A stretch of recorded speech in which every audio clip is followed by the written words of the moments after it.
Once upon a time is a great way to start a story, isn't it?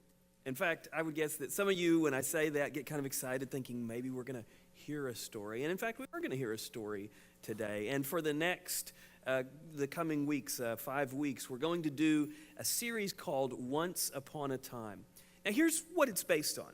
What we notice is that when Jesus would talk to crowds, he would often speak in stories. He didn't give long theological diatribes. He would share what we might call short stories. And so those short stories are still talked about and still thought about today. And they have amazing lessons for us even in our world in which we exist now. So next week we're going to talk about, Bob is going to talk about I wrote it on my hand so I wouldn't say it wrong, the persistent widow and the unjust judge. That's the sure way to make sure we get it. So if you see something strange on my hand, you know what it is. That's what we're doing next week. But this week, I'm going to share what I think is maybe my favorite parable, which is the parable of the Minas. But first I need to give you just a little bit of a background on what's going on for this parable. So, this is Luke chapter 19. If you've ever gone through the Gospel of Luke, what you'll notice is that at some point, it tells us that Jesus sort of resolves to go to Jerusalem. And it follows him then as he goes through the towns and the villages on his way to Jerusalem. And we know the end of the story, on his way to Jerusalem so that he could give his life for the sins of the world. Now, the people at the time recognized that he had this mission to head towards Jerusalem. And as he made his way through those towns, he would teach and he would heal. And in one of the towns near Jerusalem called Jericho, there was a man, a little man, who climbed up in a sycamore tree to see what he could see. Who am I talking about? You guys know I guess it's not a nursery rhyme, it's a Sunday school rhyme.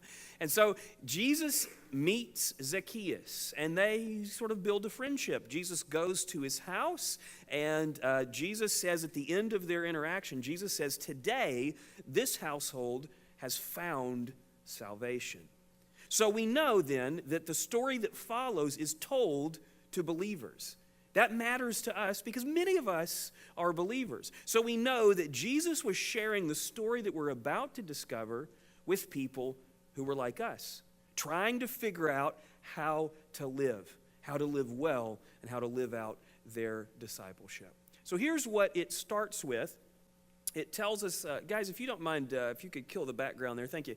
He spoke another parable because he was near Jerusalem and because they thought the kingdom of God would appear immediately. So this gives us the setup, the reason why he gave this parable. First of all, because the people thought that the kingdom of God would begin immediately. See, they saw that Jesus was heading toward Jerusalem, and they had this sense that all big things happen in Jerusalem. If he's going to set up his kingdom, he's going to have to be in Jerusalem.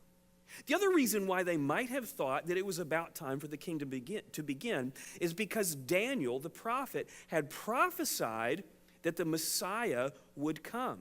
And in fact, he gave a timetable. And if you count that timetable up, it comes down to this exact week, to the day that Jesus makes the triumphal entry. There were probably a few savvy people that knew how to do math. Maybe they had an abacus, and they counted it out, and they realized, yeah, this seems like the time when the Messiah should come and set up his kingdom. So the people were ready. They were expecting. But Jesus had a lesson that he wanted to teach, and he taught it through this parable. Therefore, he said, so this is the beginning. This is sort of our once upon a time. Therefore, he said, a certain nobleman went into a far country to receive for himself a kingdom and to return. Now, we know from retrospect what Jesus is getting at here. He compares himself to this nobleman, and he says that this nobleman has to go into a far country to receive a kingdom and then to return.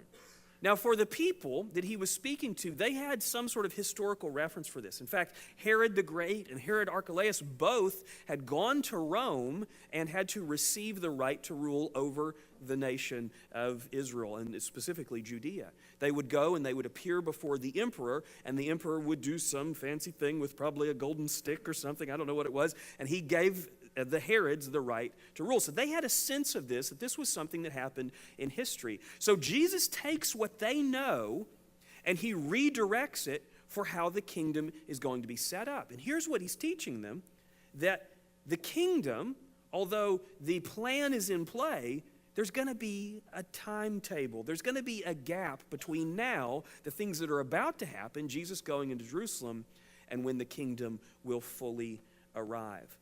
And so that's how he begins. Then he follows it with, so he called 10 of his servants, delivered to them 10 minas. So this nobleman apparently has a lot of servants, probably has a big household. He calls 10 of his servants, maybe that's all the servants in his house. He calls them together and he delivered to them 10 minas. A mina is an amount of money. It's not a fortune, but it's enough to maybe start a small business. That's probably a good way to think about it. So it's plenty to do what he's going to tell them to do. Let's see what he tells them to do.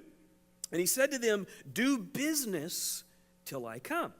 So he calls the servants, gives them some money, says, do business till I come. Now this is really important, because if we find a servant that doesn't do business at all, he's disobeying his master.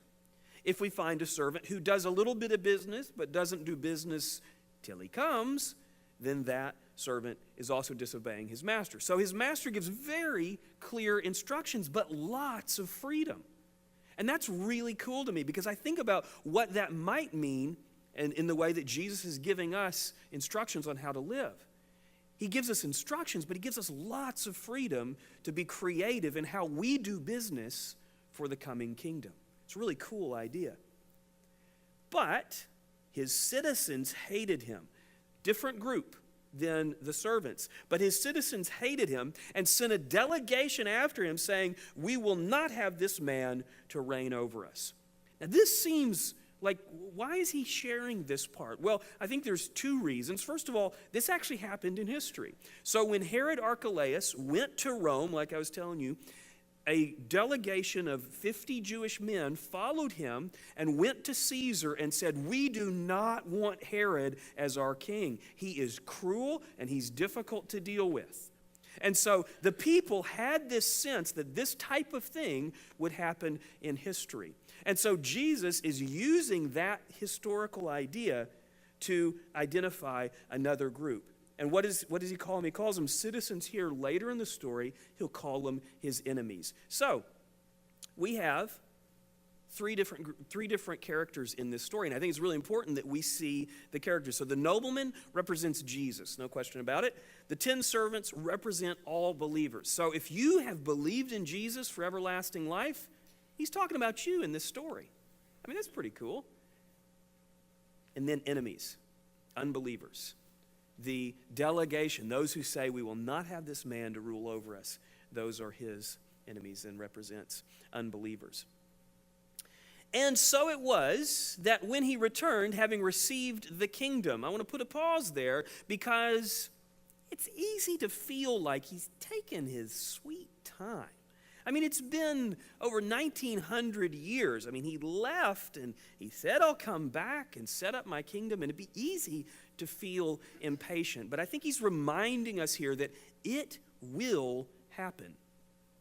Sure, the nobleman has left. He will return a king, but he will for sure return. And we need not worry that he's forgotten about us or decided to change his mind. He then commanded these servants to whom he had given the money to be called to him, that he might know how much every man had gained by trading. Now here's what's interesting to me about this king. So if I were a king, and I wouldn't probably make a very good king, but if I were a king, the first thing that I would want to do is to dispatch my enemies. Okay, that's like King 101. If somebody, makes a delegation and has this rebel group and says, we're not going to have him to rule over us, the first thing I'd want to do is make sure that they're done away with wherever they are. Let's bring them, in. But that's not what this king does. This king, he's a newly appointed king. His first order of business is to find out about his household, to find out how his servants have done, to see about their performance. And to me, that's really cool. Because it says that the business of dealing with enemies can wait I want to talk to those who I love, those who I've given authority to do business until I come. He wants to know how his servants have fared first and foremost. Then came the first, saying, Master, your mina has earned 10 minas. Okay, so if 1 mina is enough to start a small business, 10 minas is quite a bit of money. We might call that a small fortune. So this guy is very industrious. I mean, he takes the money, he puts it to good use, and he comes back with quite a bit of money. And so he's been apparently very busy, and we'll say busy right up until the master has returned. And he said to him, the master said to him, well done, good servant. Now, it'd be easy to just kind of scan over that and say, yeah, of course he said that. That's, But think about the context in which he's giving us this. The analogy for this parable is to teach us about what our future when the kingdom comes will be. And so if you do business till Christ comes, he will give you recognition. And I'm just imagining, what will it be like for the Creator, the one who made you, for you to stand before him and him say to you, you did a good job. I mean, that is the pat on the back that I think we all could really, really appreciate. And so not only does he give him recognition, but he gives him something else. Because you were faithful in a very little, have authority over 10 cities.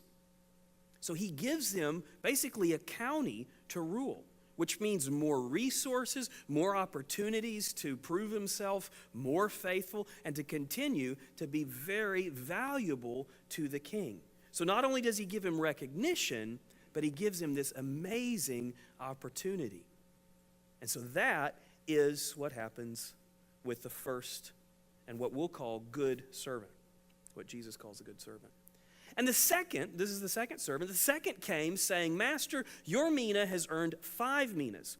Likewise, he said to him, you also be over 5 cities. Now, what's interesting about this is that this servant is faithful. He does business until the master comes because he winds up with 5 minas. But it's not as much as the previous servant. And what's really interesting here is that the response that he gets is different as well. Likewise, he said to him, you also be over 5 cities. So, 5 cities, that's pretty cool. It'd be great. But let's look at the difference between how the first servant's response was and how his second servant's response was. To the first he said, well done, good servant, because you were faithful in a very little, have authority over 10 cities. But to the second, he just says, you also have 5 cities. So he doesn't get that recognition. He doesn't get this cool nickname, good servant, a nickname that this servant could carry around and say, yeah, king says I'm a good servant. I mean, he could probably be proud about that. This servant doesn't get all that, but he's moderately faithful. I think of this guy as like the reliable servant. You can trust him, but if you walk into his office, he might be cooling his heels from time to time. So, fairly faithful, but could have done better. Let's find out what the third servant gets. Then another came, saying, Master, here is your mina. So at this point in the fairy tale, if it were a fairy tale, you'd hear the dun dun dun, because the servant had not done too good. Then another came saying, Master, here is your mina, which I have kept put away in a handkerchief. This word is really generous, by the way, so translators have to choose a word, but if you look at what the word that we get handkerchief from, it actually can mean a piece of cloth that you wipe the sweat off of your face with. And so basically saying, yeah, I brought your mina, and, I've had it in a sweat cloth, I don't know. I mean, this guy is bold. This guy is real. I mean, he's, and so it raises a question. I think the question that other people are probably standing around thinking, after they pick their jaw up off the floor, the obvious question is, yeah, but why? Why did you do that? Why didn't you do what he said? Because think about what was the instruction that they had. Each servant had a very clear instruction. It's okay for you to say it. Can you remember it? Do business till I come. Let's do take 2. What was the instruction? Yeah, very good. So did this servant do business until the nobleman returned a king? The answer is obviously no. He took it and he put it in a face hanky. And so this is, y'all like face hanky? Okay, I'll have to remember that for the second service. So this is his answer. This is why he says he did this. He says, "For I feared you because you are a harsh man. You collect what you did not deposit, and you reap what you did not sow." I stewed on this for like a week and a half, 2 weeks, just thinking about, what is this guy talking about? What is it that he's saying? And I think ultimately it comes down to this second line. What he says here is that he believes something about the king, that the king would collect what he didn't deposit, he'd reap what he didn't sow. I believe what he's saying is, I don't believe that if I work for you, that I'm going to get a reward for that. It seems like what he's saying is, he thinks the king is going to take any profit that he makes and throw it into the royal treasury. It seems like he thinks that the king is going to take whatever profits he has for himself, and he's not going to get to enjoy them. He's not going to get to, experience the benefit. So the third servant seems to believe that there's no reward for hard work. Now, here's what's interesting about this, is that he's absolutely wrong in a general sense. He's wrong that there wouldn't be reward. I mean, you think about it, if you read through the story, and I encourage you to do this after today, read through the story, what you'll find is at the end of the story, each servant keeps the minas that he has. At the end of the story, the first servant is identified as the servant who has, present tense, the 10 minas. So the king didn't steal away his profits. In fact, he allowed him to keep the profit, presumably, so that he could continue to do good work with it. And so what we find here is that this servant believed something wrong about the king. And it makes me think about the wrong things that people believe about God and how we get motivated. And what I think the main lesson here is that if we want to be motivated in the way that we live, if you want to overcome the things that you're trying to overcome, whether it's some kind of sin or relationship problem or whatever, it helps to believe that you're going to get rewarded for the hard work you put into it. If you, just for example, if you believed that salvation is free by faith alone, which is a beautiful and wonderful thing to believe, we believe that here. If that's all you believed and did not believe that there would be any reward for your hard work, it'd be really hard to stay motivated for 20, 30, 40, 50 years. And that's what this servant is fighting. He has come to believe that his work is not going to be rewarded. But Jesus has already showed us with the other two servants that he's wrong. The king is eager to give reward and to give authority to those who prove themselves faithful. But here's what's interesting. Because this guy believes that he won't be rewarded, he fulfills his own belief. We'll see what happens, but it comes true for at least him. And he said to him, "Out of your own mouth I will judge you." This is the king speaking. "You wicked servant, you knew that I was a harsh man." Notice he calls him wicked servant. Now, it's important that we see this. He doesn't end his relationship as a servant. He doesn't say, "You're no longer my servant." He still calls him a servant. He just says, you're a wicked one. And what this reminds us is that even at the end of the story, this servant who did not do what the king said still is part of the household of the king. And here's the lesson for us. When you believe in Jesus, for everlasting life, you have that forever. If you didn't have it forever, it wouldn't be everlasting life. It'd be temporary or something like that. You have that forever. And no matter how you behave, it does not affect whether or not you have everlasting life. But it does affect how you get rewarded. And so the fact that he's still a servant, albeit a wicked one, reminds us of that fact. That you will be a servant of God for the rest of your eternity once you've believed in him. But there are consequences for not doing it well. It just so happens that the consequence is not hell. "You knew that I was a harsh man, collecting what I did not deposit and reaping what I did not sow. Why then did you not put my money in the bank, that at my coming I might have collected it with interest. Here he gives him what the minimum would have been for him to at least, fulfilled the instruction. So Jesus told them all, do business till I come. Had this man at least done this, put it in the bank, let it be accruing interest, he maybe could have at least got a thumbs up or something. I mean, I don't know what it would have been, but he's saying this would have been the minimum. You didn't even do the minimum that I would, expect to fulfill that instruction. Instead, you did basically nothing.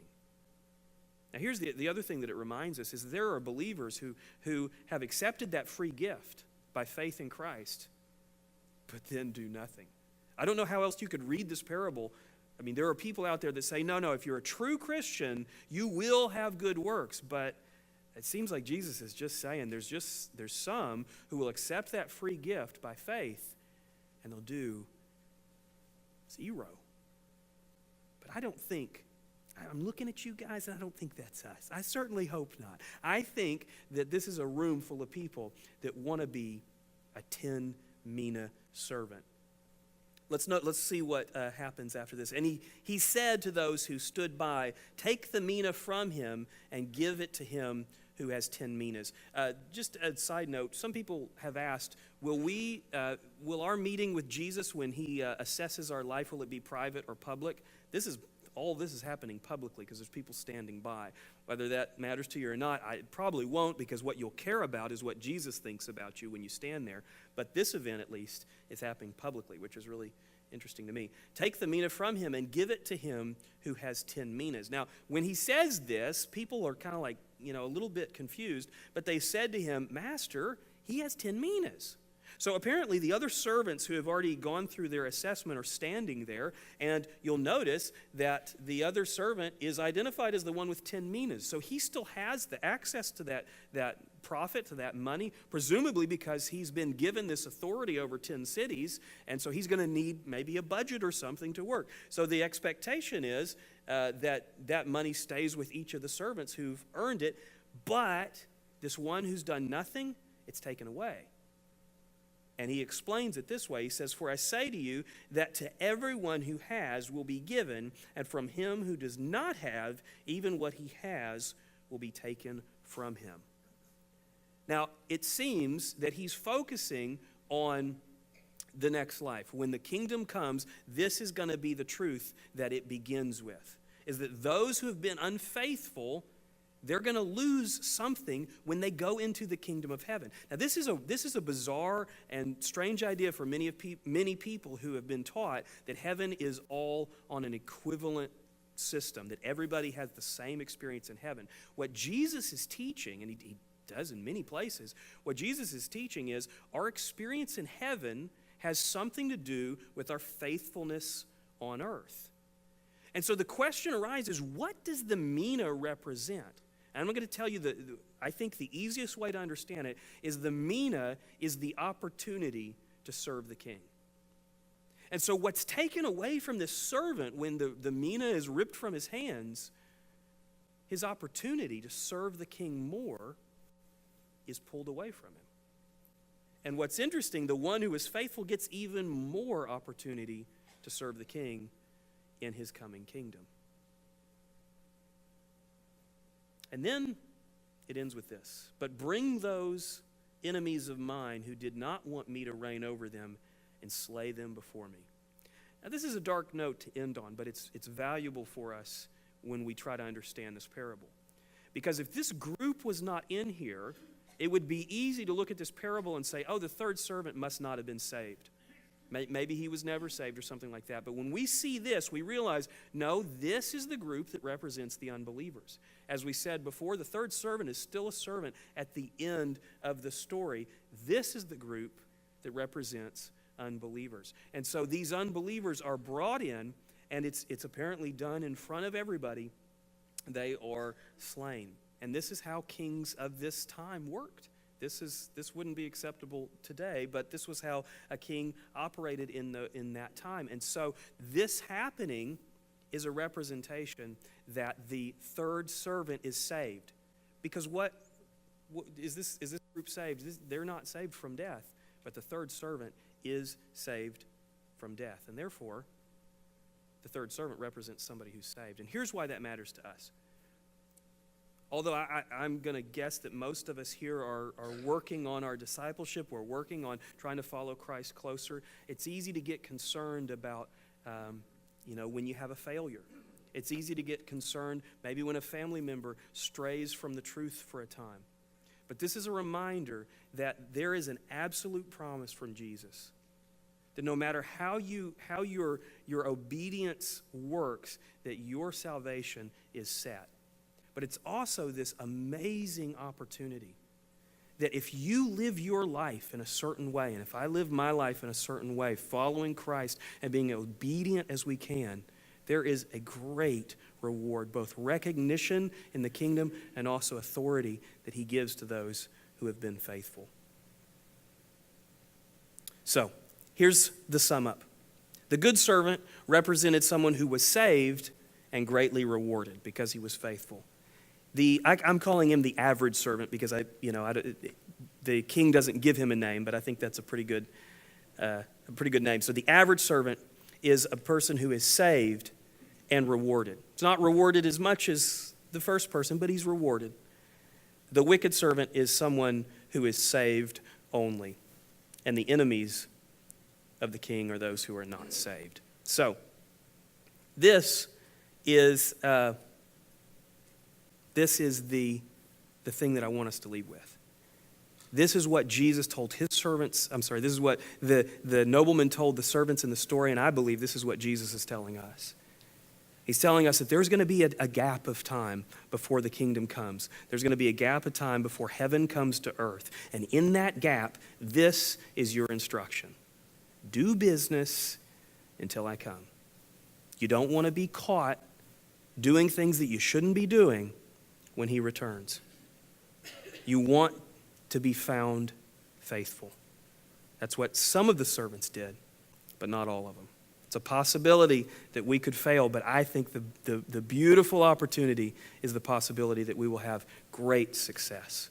And so I encourage you to fight for that kind of success in your daily life. Let's pray. Father, thank you for your word. Thank you for these stories that I think really touch our hearts. And I pray that you would help us to let it sink in, to become part of the way that we think. I pray that you would give us the strength to do business until you come. And I thank you that you give us the freedom to pursue in creative ways what that might mean for our lives. I pray that you would give us the vision and the reminder daily that you are on your way. I pray that we keep that in the forefront of our minds. In your name, amen. Thank you, guys.